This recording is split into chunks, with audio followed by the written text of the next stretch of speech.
In this video, I'm going to teach you how to change time on your Rolex Oyster Perpetual. It's a very easy process, so make sure to follow along.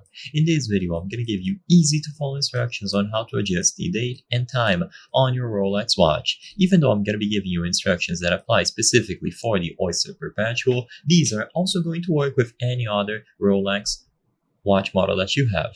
So in order to do this, you will be using this knob or this crown at the side of the watch.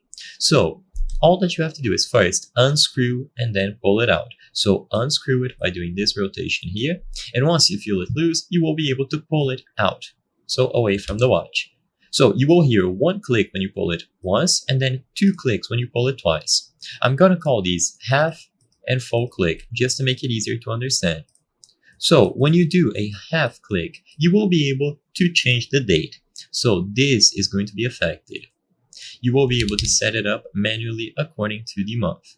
So pull it out once, you will hear a click and then it's going to stop here. And now you can, of course, wind it up or down and it will affect the date. So wind it up or down and you will see this number change. So 25, 26, 27 and so on. Or of course it can go up. So once the date is good to go, you can either click it back towards the watch to conclude this, or if you want to change the time as well, you pull it out fully. So you do another click, and then once again, it's the same idea.